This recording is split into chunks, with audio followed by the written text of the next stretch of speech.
DNA, gun residue, trace evidence. Today, advances in forensic science help prosecutors nail their cases shut. So how is it possible that some murders remain a mystery? Number 12, the murder of Biggie Smalls. Christopher Wallace, better known as Notorious B.I.G. or Biggie Smalls, was one of the most influential hip-hop artists of the 1990s. The street buzz on him was exorbitant. It was a foregone conclusion that Biggie had something that was going to touch people. But everything came to an abrupt end on March 9, 1997. It was 2 weeks before the release of his third CD, ironically titled Life After Death, Till Death Do Us Part. The New York rapper attended a party in Los Angeles. Notorious B.I.G. and Puffy Combs were attending an after-party for a Soul Train Music Award. The party took place at the Peterson Museum. The party ended around 12:35 a.m. Biggie got into the passenger seat of his Suburban. Sean Diddy Combs was in the SUV in front of him. 3 vehicles exited the parking structure and proceeded to the first light at Wilshire and Fairfax. A dark-colored Chevy Impala pulled up next to Biggie's vehicle. The driver opened fire on Biggie with a 9mm semi-automatic handgun, shooting several bullets into Biggie's chest before speeding off. While Biggie fought for his life, the rapper's driver raced to the hospital with Diddy close behind, but it was too late. At 1:15 a.m., Biggie Smalls was pronounced dead at the age of 24. Biggie wasn't a dangerous person. He was a musician. He was just trying to make some records, trying to make some money. Biggie wasn't a bad guy overall. Police say dozens of people witnessed the murder, yet no one identified the killer. Who was behind this violent attack? I can tell you that obviously the parties involved are going to be East Coast and West Coast gang members. The major misconception, I think everybody believes this is a regular gang drive-by shooting. The evidence, in my opinion, shows that this was a organized hit. To this day, there's still speculation around that. Some people felt that Suge Knight and Death Row Records put out a hit on Biggie and Diddy. But Suge Knight doesn't see it that way. I ain't know Biggie to like Biggie or dislike Biggie, but if anybody know me, I'm a businessman. If I would have been on the streets before long, Biggie would have been a Death Row artist because he's a great rapper. What I would have asked this guy for is giving him a record deal, not to bring harm to him. Some people felt that some gang members were paid to kill Biggie as a result of the old debt that Biggie had with some gang members in Los Angeles. Without suspects or evidence to make an arrest, Notorious B.I.G.'s case went cold. One reason why the case hasn't been solved is the fact that there are police officers involved in the conspiracy to kill Biggie Smalls. There are political implications that have caused this case not to be officially solved. But maybe this cold case will heat up again one day. All it takes is one witness to come forward, one suspect to come forward. In July 2006, investigators reopened Biggie's case, reinstating a $50,000 reward for any information leading to a conviction. People in the hip-hop world don't want to talk to the police. It's really that simple. Who wants to be the snitch? I just nobly snitched on somebody, and here's my address, so if you want to kill me now, kill me now. Nobody wants to do that. The more dangerous the case, the harder it is to get it solved with a witness coming forward.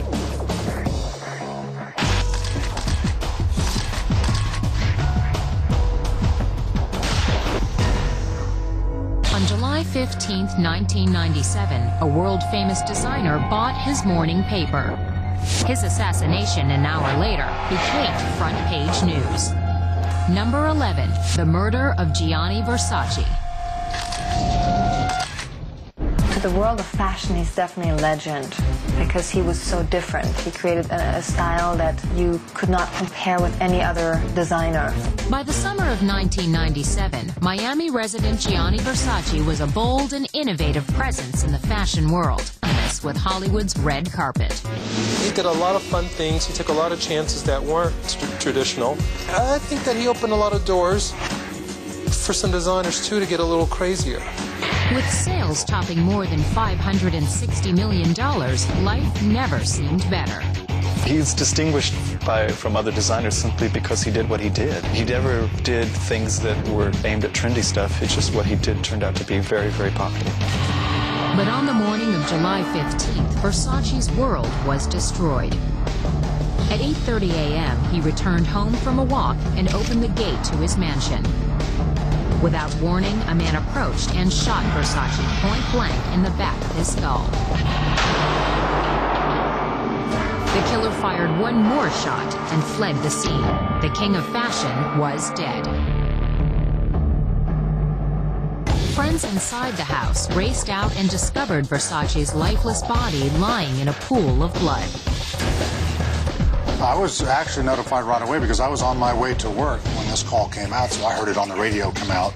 I didn't know it was Versace at the time, but I heard the call of shots fired and the person running from the scene, and I heard all of our troops responding. The news about Versace's murder spread quickly. I mean, when you finally understand what really happened, it's just very sad. It was horrible. And then I left for Europe the next day, so I saw it worldwide, the worldwide upset of this. Within a few days, police suspected Versace's death was linked to a bloody trail of other murder victims in Minneapolis and Chicago. Evidence from all 5 slayings pointed to a man named Andrew Cunanan, an elusive con artist on the FBI's 10 most wanted list. Andrew Cunanan, in addition to having probably some sociopathic tendencies, had a lot of rage. In the case of the serial killer, obviously, they become more empowered every time they do it. 8 days after Versace's murder, a tip led Miami police to a houseboat where Cunanan was hiding out. But as police were closing in, the serial killer took his own life, putting a gun into his mouth and pulling the trigger. He would have been so overwhelmed with shame for his actions that I think that from then on it would have become a total self-loathing, self-hating existence of desperation. So why did Cunanan target Versace? Versace was everything he probably wanted to be. He was wealthy, he was a gay man, he was successful, he had it all, and Andrew Cunanan had none of it. It was this case of anger and envy, and in that moment of killing, he was powerful. He was in charge of his life. Up ahead, a chilling glimpse into the mind of a celebrity stalker. It's just me and her, you know, talking to her, you know.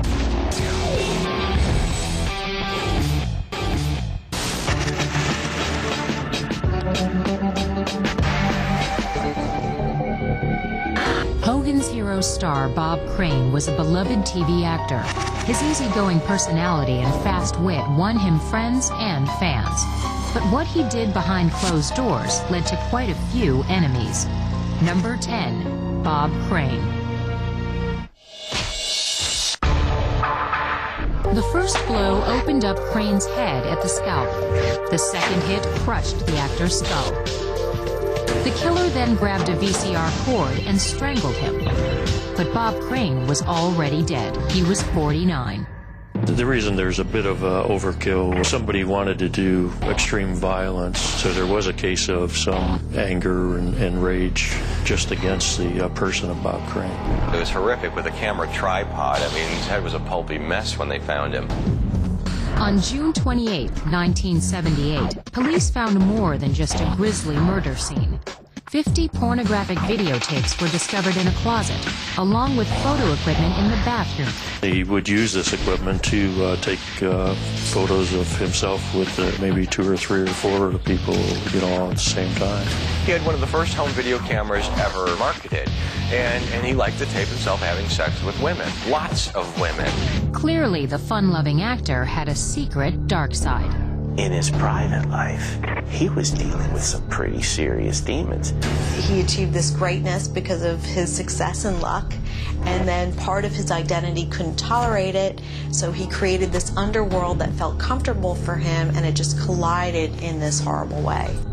After Hogan's Heroes was canceled in 1971, Crane seemed to sink ever deeper into his pornographic compulsion. He had deep addictions, not just the kind where I'm going to go home and I'm going to, you know, tie up the wife and have some kinky sex. No, it was like obsessive. The initial suspect in the case was Crane's longtime friend and sexual wingman, John Carpenter. They like to corral these girls and tape each other. I think possibly Carpenter had a little bit more of an interest in Bob Crane than Bob Crane had in him. Friends maintain that Crane wanted to cut off the friendship. Police found the actor's date book with the name John Carpenter scratched out. I think there's a real good possibility that at or about that night that Bob Crane broke off a relationship with Carpenter, and that in turn apparently enraged Carpenter. After the murder, police found Carpenter less than cooperative. He began to look like a suspect just from his avoidance of trying to assist in the investigation, plus some of the things he was saying or not saying just didn't sound right. Police found small traces of blood in Carpenter's rental car, but since DNA testing didn't exist at the time, they could prove only that it was Crane's blood type, not his specific blood. So the case against Carpenter remained circumstantial. They had theories on how the crime had been committed, and I felt that those theories were unsubstantiated. The case sat on the shelf for 14 years. That is until police found overlooked photos that showed blood and what looked like brain matter in Carpenter's car. John Carpenter was finally charged with killing Bob Crane. I mean, you have the blood inside of the car. The blood type matched Bob Crane's. You had the tissue in the photograph that appeared very similar to the types of tissue from the bloody crime scene. All of those things together, we thought was going to convince a jury. The evidence proved inconclusive. On October 31st, 1994, he was acquitted. Carpenter died 4 years later at the age of 70. There are no other suspects, and the case remains unsolved.